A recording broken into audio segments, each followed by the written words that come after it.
If there's one man in Fernie who does not need an introduction, I think it might be Jon Turk. I talked about his book on the CBC radio recently on Daybreak Alberta, and I said he's a legend. He's a legend in a number of my communities, my writing community, my athletic community, and I think most people in this room probably feel that way about him. I think of him often because I've read all of his books, like a lot of you probably have, and so whenever I run into a hard time, I think, what would Jon do? Jon would make tea. We all know that, right? That's how we make tea, and then we carry on. Jon would screw up. But then you would make tea. Is this Mike live? And I had coffee or breakfast with Jon yesterday, and we were just chit-chatting, and partway through the conversation, he started a sentence saying, when I was paddling from Japan to Alaska, and I thought, like, who said, like, only Jon, right? And I just feel so lucky to be able to call him a friend, and I'm sure a lot of people in the room feel that way. Wonderful adventurer, wonderful human who has such a zest for life and such an ability to live outside the traditional script. And he's been writing books for 50 years, and this book feels like a culmination of all of his adventures and all of his writings. It's really brilliant. And he says it's his last book, and I don't believe him, but we will talk about that later. Welcome, Jon. Thanks.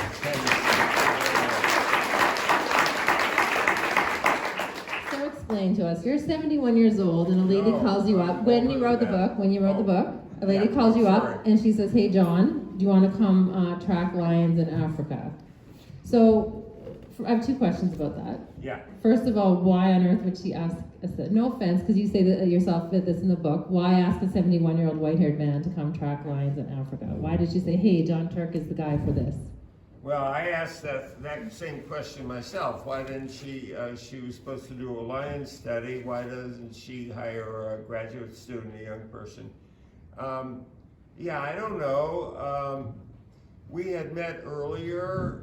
She worked with cultural survival, and she was more than tracking lions. She was really involved with the, is this mic live? No, it's not. Can everybody hear Jon, sort of? Oh, hi, Liz. Okay. It takes a while to I didn't recognize push the on button. Oh, I didn't read the instruction manual. So she was working with cultural survival, maintaining the cultures of our planet that are so important for the diversity of our species. And I had been spending a whole bunch of time in Siberia where I wrote The Raven's Gift with Mulanat, and I was involved with the cultural survival of the Koryak people. So we met, and then she came to me. I was giving a talk at the Harvard Travelers Club, and she walks up, and I'd forgotten who she was. She comes through the crowd, and I go, "Oh, I know that woman. Oh yeah, Tina." Anyway, she said, "Well, I just like the way you managed to live with polar bears, the dominant predator of the North. When we were in Ellesmere, we had lots of polar bear encounters, like 9 close polar bear encounters one day." And she said, more than anything else, your ability to live with a dominant predator and not get freaked out qualifies you for tracking lions. So that's why she asked you. And then my next question is, why did you say yes?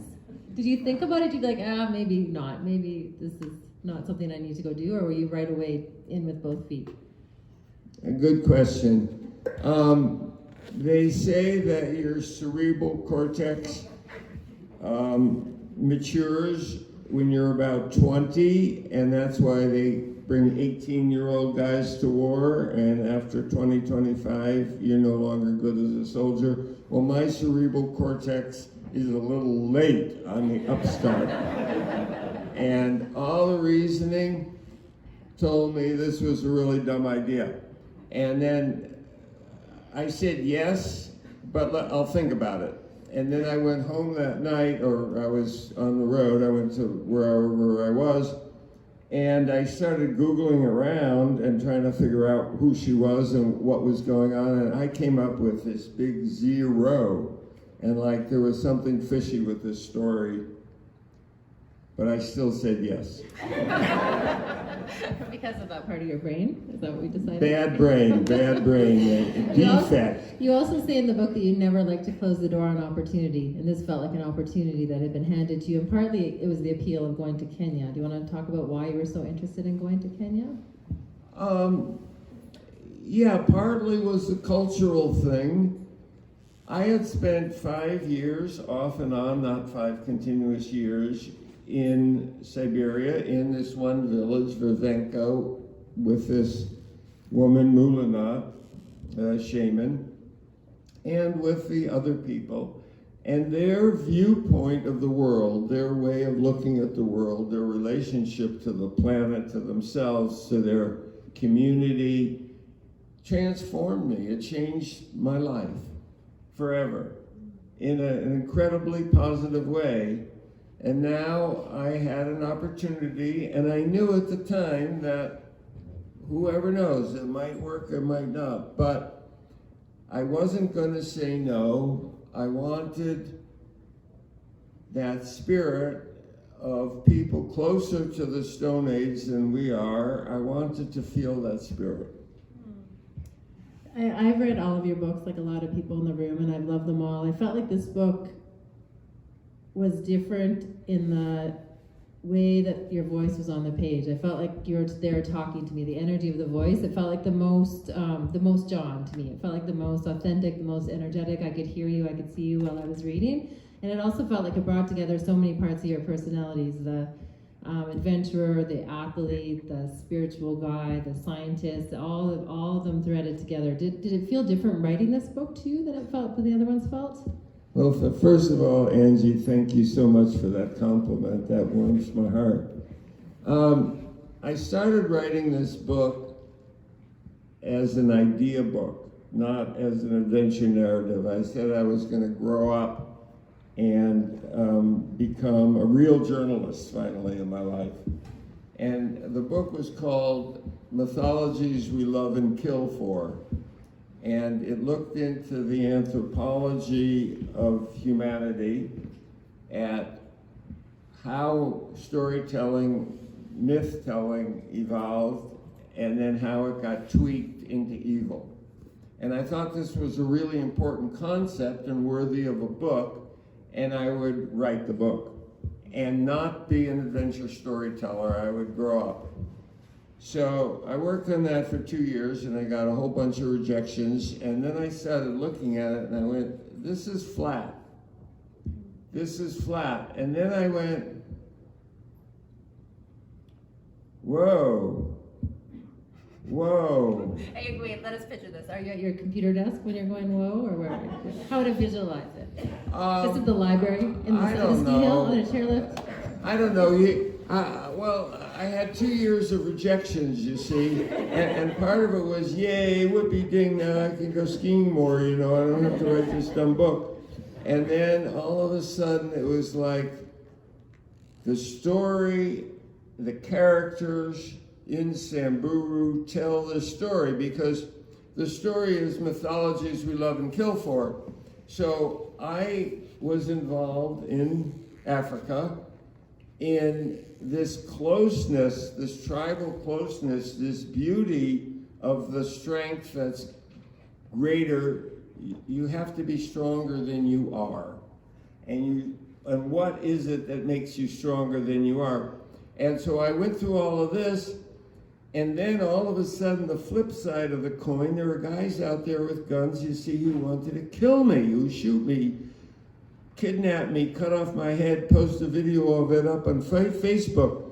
And now I'm wandering around in the savannah with guys with guns, and we're on the warpath with AK-47s. So this is mythologies we love and kill for. I go, duh, we got the narrative, we got the character. And then I started writing it, and I realized that this was the book I always wanted to write. You can see why having breakfast with Jon Turk is a little bit different than having breakfast with anyone else. Okay. So the book is about fear, which you're talking about the ending up in a war zone, and so that was the book's about a lot of things, but I really responded to the thread about fear. Like, what is fear? What do we do when we face fear? What do we learn from it? How do we respond to it? And you go there sort of maybe thinking lions are going to be the scariest thing. But then you have a cat that's a bit scary, but is it a leopard or a leopard? Leopard, and then you kind of make peace with the cat and set your boundaries. But the scariest thing ends up that you're in a war that you don't understand at all. Can you tell us the story about someone asking you if you could use a gun, meaning on humans, and how you felt, how you responded to that? Yeah, things were getting a little iffy around camp. There was this, the first thing I noticed is there was this camp guard where I was staying, and he was an old guy, probably 75 or something like that, and he had a stick and a club, to ward off the bad guys. And then one day, this burly guy, this gangster guy, he probably weighs 200 pounds. He looks like a linebacker in the NFL. He's wearing cross cartridge belts across his chest. He's got earrings and chains, and he's carrying an AK-47. And he replaces the friendly old night guard. And I go, okay, heads up. And then things start getting all kinds of weird and everything, all blah, blah, blah, blah, blah, da, da, da. And then I'm in camp, and Tina, the camp manager, says, hey, John, you live in Montana, don't you? I said, yeah. Oh, just kind of curious, just idle curiosity. Have you ever hunted? And I go, yeah, actually, I hunt quite a bit. She says, are you a good shot? And I go, Tina, where is this conversation going? Why are you asking these questions? And she says, well, there's trouble around camp, and there's more guns around here than you know about. And if, excuse the expression, the shit hits the fan, can we count on you? Dum da dum dum, I go, man, this is not my war. I don't understand it. I don't know what's going on. I don't know who's angry at who. I don't know who are the good guys and the bad guys. I want out of here. So I say, no, you can't count on me. I want out of here. And the driver for the camp was this guy, Anthony. Anthony lived in Nairobi. I said, let's call Anthony, and I'm going home. And she says, well, the problem is Anthony won't drive up here. The road isn't safe, so you're here. So that's how it all evolves. I can guarantee you that that's a situation I will never find myself in. You're the only person I know I can think of who would find themselves in that situation. And so you've been afraid. You've been in a lot of situations where fear is a factor, whether it's avalanches or ocean crossings or polar bears or civil wars that you don't understand. And what have you learned from fear? What has it taught you about yourself and about life? Oh, that's a big question. The first question you ask yourself is, will I be dead in the next 5 seconds? So that's an important question, and you relate to fear differently. Well, maybe I'll be dead in the next 5 seconds. You relate to it differently than if I've got the next 5 seconds sewed up,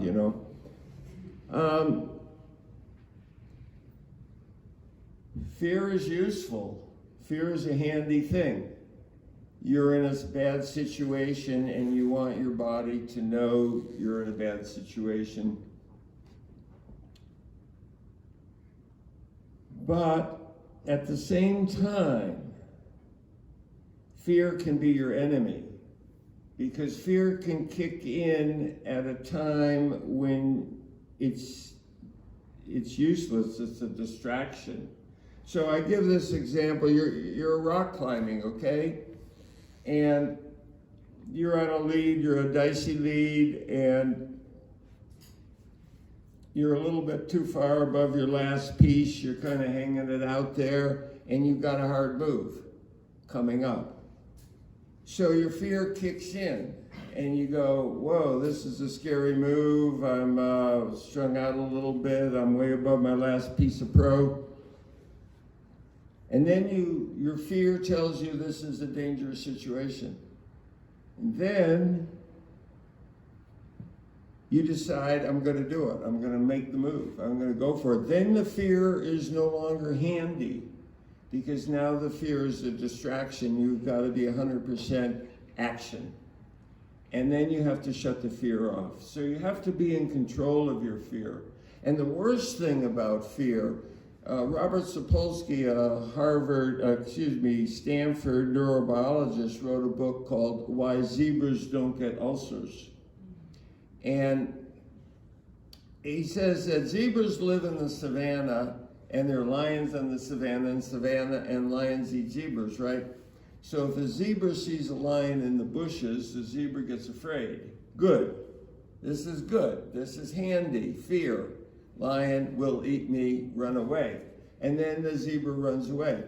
Now, if the zebra gets away, the zebra shuts off fear because it's gotten away from the lion. But people don't shut off fear. People keep their fear long after the situation is over. So you worry about all kinds of mumbo jumbo. You tell yourself all kinds of stories and you build fear. So what I'm trying to say, what I've learned about fear, it's your friend and your enemy. Thank you. And it took you 50 years to learn that, almost 50 years of writing. Because you talk about in the book that your very first book you wrote finishing it on Earth Day when the Vietnam War was on, 1970. And this last, what you call your last book, but we'll get to that. You're finishing on Earth Day during COVID, so 50 years between the two. I have some questions. First, I wanted to ask you, what can you say now? Because you draw a connection between them about what you're trying to say and how long it took you to figure out what you were trying to say. But what could you say now in 2020 when you're finishing this book that you couldn't quite say in 1970? Oh, thank you for that question. That's a great one. Thank you. Okay, my first book was a textbook. I'm a scientist. So we have environmental problems. We, human race, has environmental problems. So we talked about scientific solutions, social solutions. So a scientific solution is you build an electric car. A social solution is you carpool, so you put 5 people in a car instead of 1. So you have these different types of solutions. So 50 years later, the scientists have been talking, the technology has gotten better. We've talked about carpooling and turning down the thermostat and putting on a sweater for half a century. And our problems are getting worse. And what are we missing? What are we missing? And what we're missing is a consciousness revolution. There has to be. We've been preaching for years and years and years that, okay, we have these environmental problems and you're going to have to sacrifice, and you're good people and you believe in Mother Earth, and so you're going to have to sacrifice and make good. Well, that doesn't work. It hasn't worked. It isn't working. It's not going to work. What we need is a consciousness revolution. And the consciousness revolution is to stop listening to the bullshit that people are telling us. Who are telling us? The politicians, the corporations. You see, they're telling us we need all this stuff, and then, we'll sacrifice by not getting the stuff that we really want. We have to stop wanting it. And how do we stop wanting it? We stop wanting it by, getting a real life outside of the stories that people are feeding us. So that's really what the book is about. It is what the book is about, and you should all read it because it's a very good book and a very good message. Another reason you were drawn to Kenya is because it's the birthplace of humanity, and you're always interested in learning about indigenous cultures, and so you have various threads about what you learned from indigenous cultures there. And one thing you talk about how the power there comes from 3 places: the spirit, the hunter, and the tundra. Can you talk about what that means and what it means for us? Yeah. Well, that came out of Siberia, I was in Siberia, as people who have read The Raven's Gift know. I was in Siberia, and the old woman, Mulanat, the shaman, the healer, healed me, stood naked on one leg, and she spit on my pubic hairs, and I did the dance of crane, and I got better, right? So then she gave me the mushroom, the magic mushroom, to go to the other world to talk to Kuka, the raven, who was the messenger to carry the message to the woman who lives on top of the highest mountain, right? So I ate the magic mushroom and I start trundling off to the other world. You know, I'm going to go talk to Kuka. You see, and then I got scared. I got really scared. I could see the portal to the other world. There was the other world. I go through the door and Kuka will be there and I'll be in the other world. I'll be in whatever the other world is, and Kuka will be there, and oh man, I'm out of here, and I started running, and this is all in the hallucinogenic dream state. So the next morning I'm feeling a failure, like, you know, I blew it. I had this one chance to go to the other world, and I chickened out. And Oleg, the hunter, comes and he goes, "John, we're going hunting." And we get in the boat and we go hunting and fishing, and winter's coming along and we have good luck and we have a boat full of food, and we're coming back to the village. It's a speedboat, you know, and he cuts the motor and we're drifting in the current, floating in the current. And he says, "John, you know why you ran away from the other world?" And this is the first time anybody had talked to me about this. And I go, "No, I just was afraid." He says, "Well, John, you're a good traveler in the real world. Everybody gets this much power. You get a certain amount of power, but it gets concentrated in different directions. And you're a lousy traveler in the spirit world, but you're a good traveler in the real world, and you can make your journey anyway." And then we went back on the tundra and, you know, in the winter, and got frostbitten and all that stuff. So the point I'm trying to make is, when people read The Raven's Gift, I think you get too hung up on the shaman thing. The shaman thing is kind of groovy and popular and trendy. But when you actually spend as much time with indigenous people, you realize that the shaman is important, but the hunter is also important. I mean, we have to eat, man, and we're practical, and different people have different power. But however your power is, it comes to the same place, and it comes from the same place, which is the tundra, the earth. And what you learn over and over and over again is that the power doesn't come from your bulldozer, the power doesn't come from your iPad, the power doesn't come from anything but the earth. And if we can start with that, and power is such a slippery word because politicians talk about rising to power. I don't mean that kind of power, I mean the internal power. And that comes from the earth, and we have to start with that. So whether you make your journey on the earth or through by going to the other world, it doesn't matter. It's the power, and that comes from the earth. Isn't he great? One thing I love about this book, and that I love about you, is that you'll be, one hand, you're quoting from peer-reviewed science articles, then you'll be quoting from more mainstream kind of anthropology books that people read that are very mainstream, and then you'll quote from Bob Dylan, and then maybe from Heart of Darkness, and then maybe from, I don't know, something you read in an outhouse somewhere, one of your trips, I don't know. It's just the range of references is all over. And I mean, John, a lot of you probably know, has a PhD in organic chemistry. Correct. Yeah, so from being a scientist to believing in Mulanat and the other spirit worlds and the portal, and this is this huge range, and it makes me feel like I'm in the hands of someone who's lived a lot and has a lot of wisdom, but also someone who's opening to listening to wisdom wherever he gets it. Like, you'll take it from Bob Dylan or from a peer-reviewed scientist or from the wall of an outhouse, wherever it comes, right? So I really appreciate that about you and your books. Thank you. I'll just leave that with no comment and take it as a compliment. And will you read us a little bit from this book? Yeah.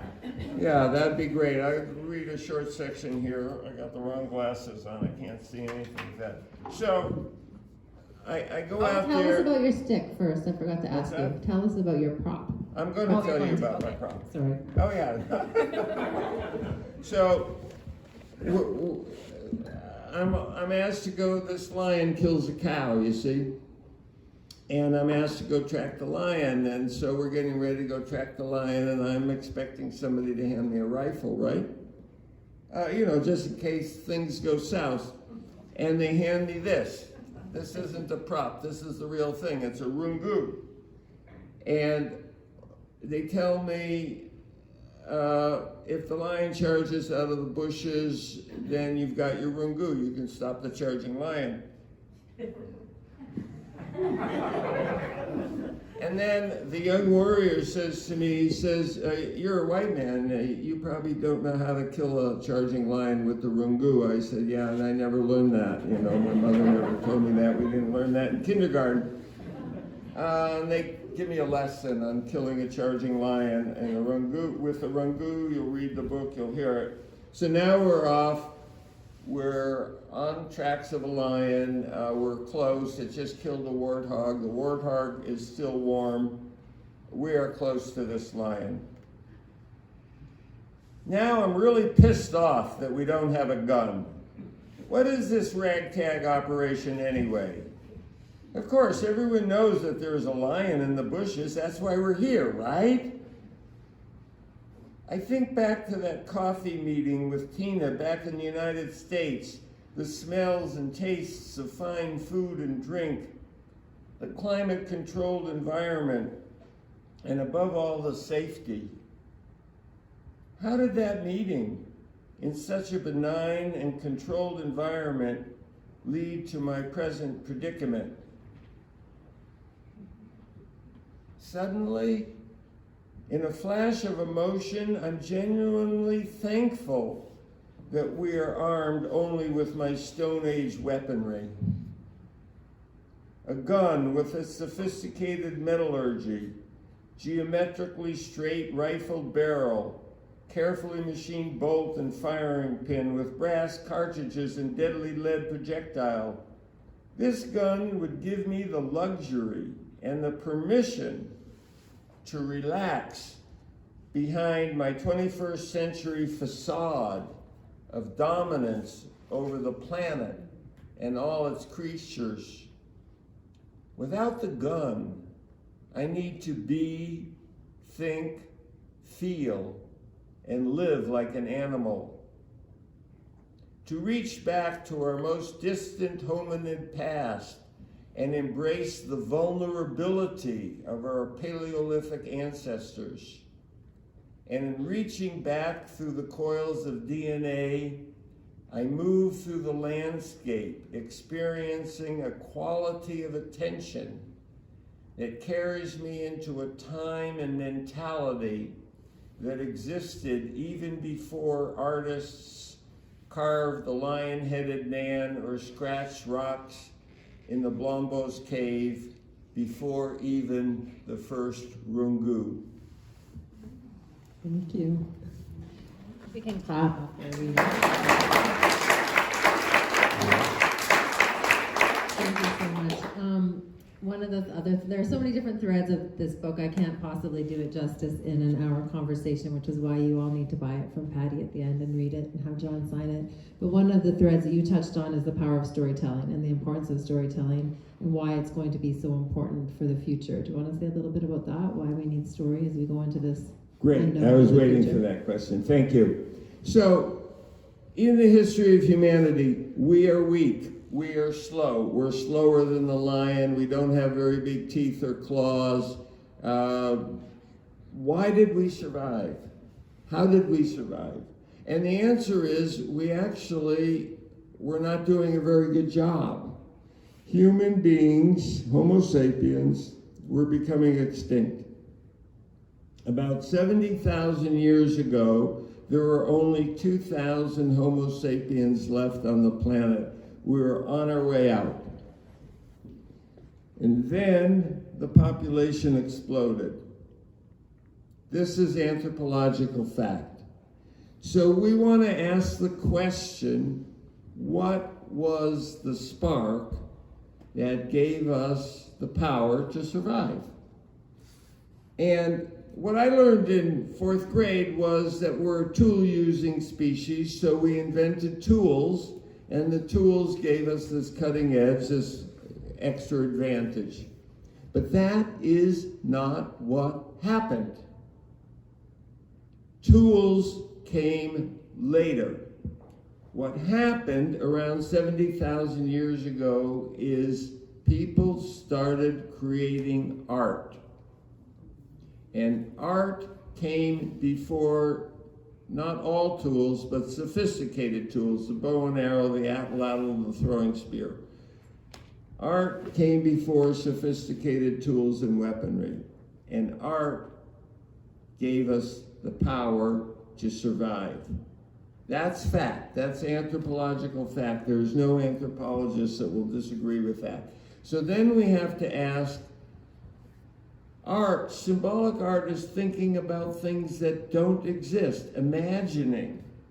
How did thinking about things that don't exist give us the power to survive in a world where pragmatism gives you the advantage, but it doesn't give you the advantage. Remember the shaman, the hunter, and the tundra.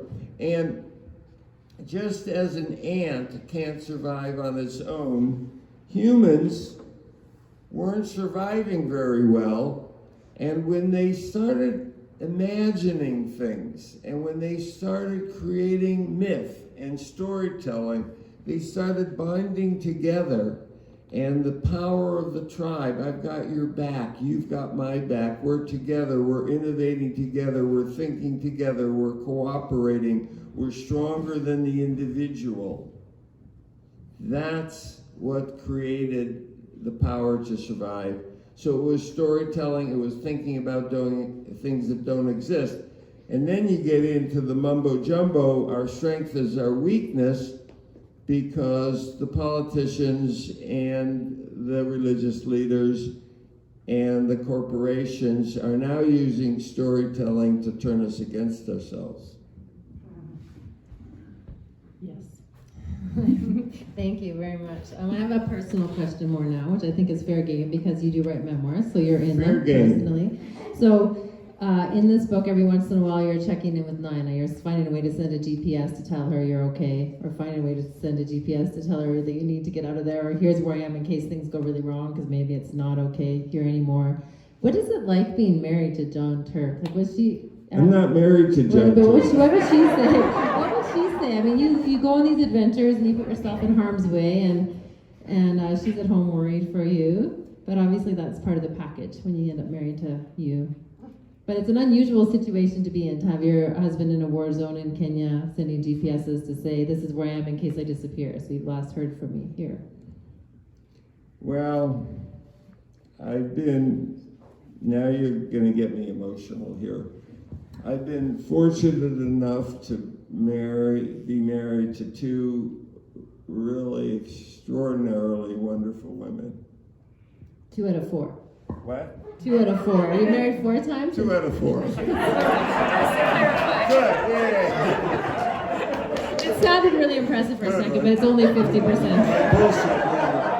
Angie's my present bullshit. We're good. We're good on that. Thanks. I'm just here to clarify. I was skipping the first group. But both Chris and Nina were extraordinarily powerful people, and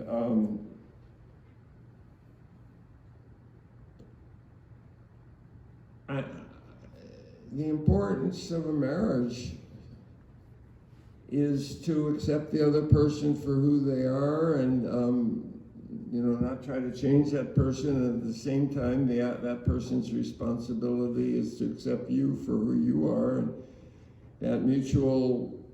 that game of mutual acceptance and honoring is, it can't go one way. I mean, I don't want to pat myself on the back, but I think I'm a pretty good husband,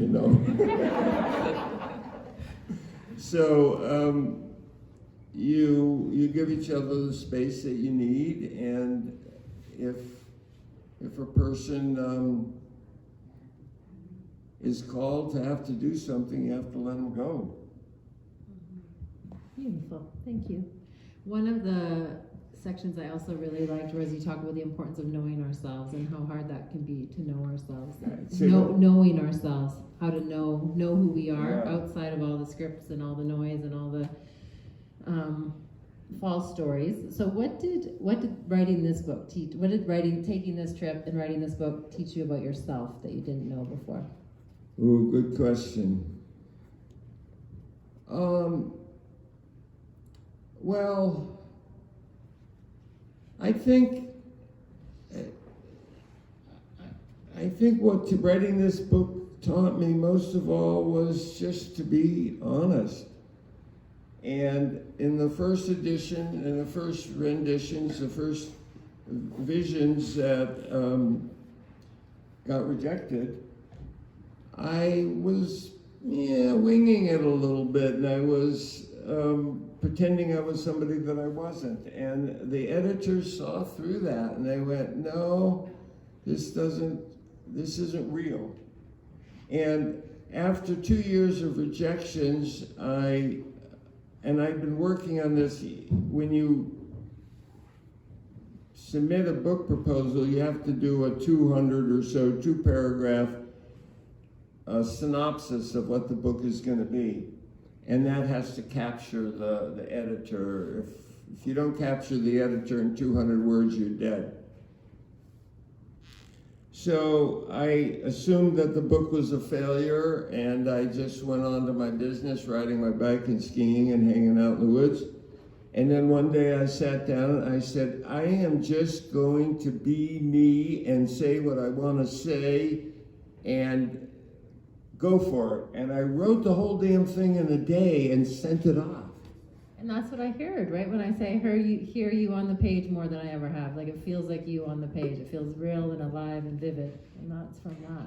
Well, thank you. Success. You've been so complimentary to me, Angie. This is great. Thank you. Send him off on his road trip feeling good. The hometown send off. Yeah. Well, we're also proud of you. We're also proud to say that you come from Fernie and that we know you. So I have one more question for Jon, and then he's going to read some more, and then you are going to have a chance to ask questions for him. So my last question is, I have to call you on your bluff, because there's a real elegiac tone to this book, like it's your last book and it's your last big adventure, and I just don't believe you.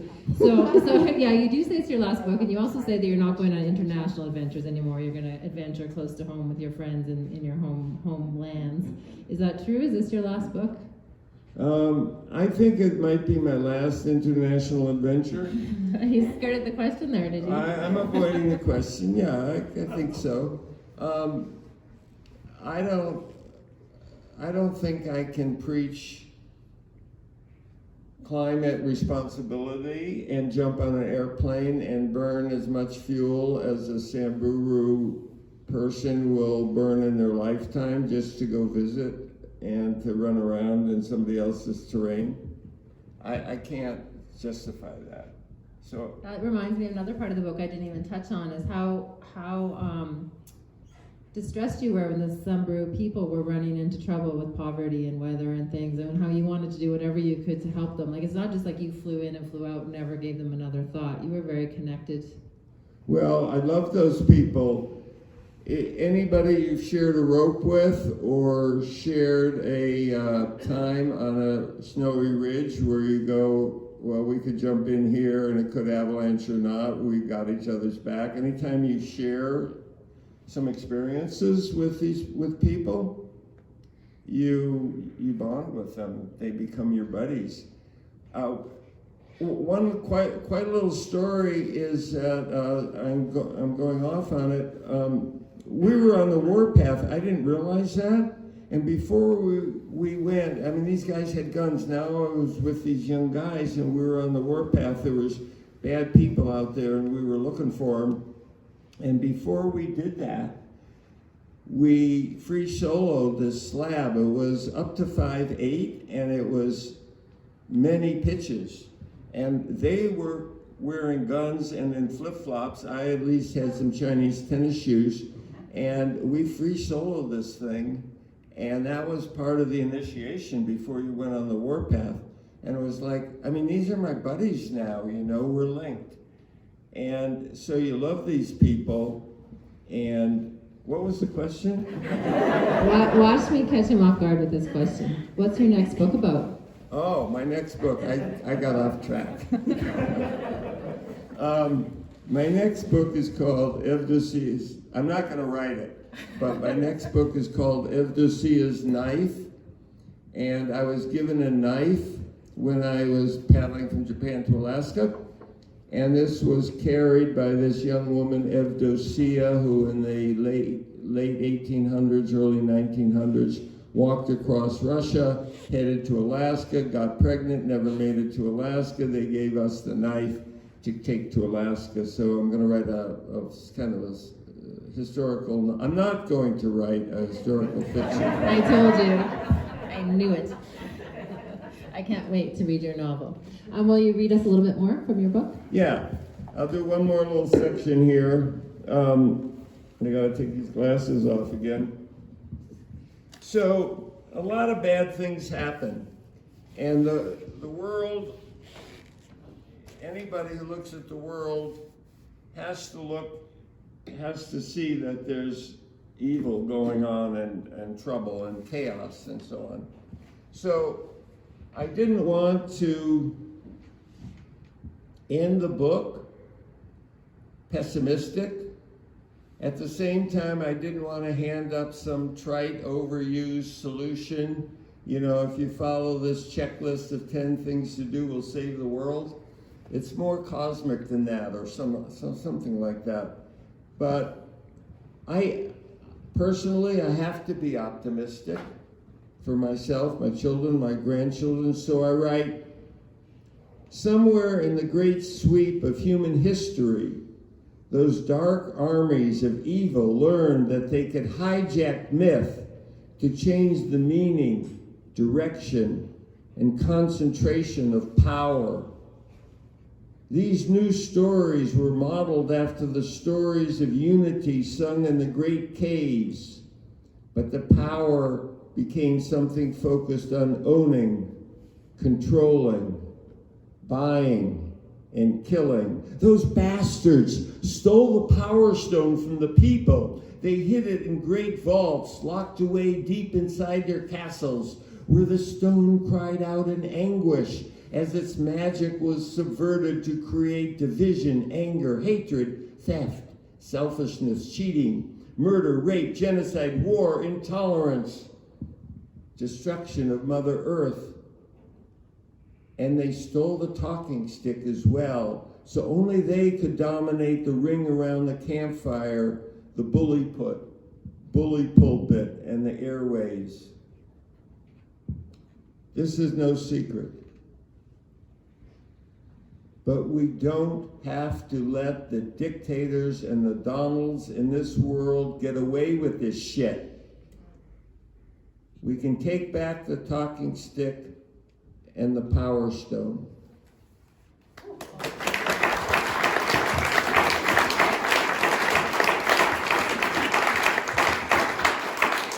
Thank you so much for your book and for being here. We are going to have time for some questions, so I'll take questions from the audience or from Zoom, and then John will answer them. And then when we're done that, he's going to move to the back to sign books, and while he's getting settled, I'll tell you the rest of the lineup for our book season. So any questions? I'm just going to stare at Nick Milligan until he asks a question. It's not fair. Life is not fair, Nick. Or any questions are coming in on Zoom? No. You've answered all of their questions already. That's either a good sign or a bad sign. I think it's a good sign. Just curious. Yep. Your risk-reward ratio after you came back, this time you were confronted with humans after you? I can't. I'm going to repeat the question. So he's asking about the risk-reward ratio once he came back. Your risk-reward ratio. This time you're actually confronted with dangerous humans. When you came back, what was the risk-reward ratio? Was it? Well, I didn't think it was going to be that risky. I didn't think I was going to get involved in this human risk thing. That was a surprise, and all of a sudden I was in this situation, and as I said earlier, Anthony wouldn't drive up, the road was closed, so I was there, and I had to deal with the situation. I am not a war journalist. I did not want to be there, but once I was there, I was doing my best to be aware, alert, and stay alive. I think Steve had a question. Yeah, you used the term consciousness revolution. I've heard similar terms before. To me, that takes a storyteller to help initiate that. And a storyteller can't just sit in small town Fernie and tell stories. A storyteller needs to go to other places like you have. So I understand your desire not to burn fossil fuels to go places and stuff, but in order from what I think you have to do is to have storytellers doing that sort of thing and going to places and telling those stories in order to further the consciousness revolution. I'm going to repeat just so people on Zoom can hear. So briefly, he's asking about, you use the term consciousness revolution, which he agrees is very important, and that we need storytellers to do that. But is that at odds with your decision to stay put? Don't you have to go out in the world to spread your story and help with the consciousness revolution? Well, I think that there's lots of ways to communicate across continents other than getting on an airplane and flying over there. And the consciousness revolution, I really think, is a personal, tribal, one-on-one viral explosion. I think that what we need to do is start in our communities with the people that we know and love, and start from there. And I am a writer, and I do put the book out, and so the book travels, and I am on the airwaves with the podcasts and so on, and that goes out. But I don't think we need to get on airplanes to spread the consciousness revolution. These books also make very nice Christmas presents if you like getting signed books and giving them for Christmas, which is not very far away. Yeah, and I'm going to ask one favor. I left Patty some stickers. It gets a little hectic when I'm signing, and people come up to me and they say, "Oh, would you sign this one to my cat?" And I go, "I don't know your cat's name." And they go, "Oh, I thought we were friends," and stuff. It gets confusing. So just write the correct spelling, and I want you to sign this to George, Sally, and I have a terrible thing that happens. If there's people lined up for books and they say sign it to me, I instantly forget their name. It could be my own brother. I never and do forget that. their I name. never forget. I know, but I just anybody's name. panic. It's like a panic, and it's so embarrassing. So that's a good idea. Write down the name. Anyway, please do that if you don't mind, even if you think I know your name. Okay, so million thank yous to Jon for being so generous.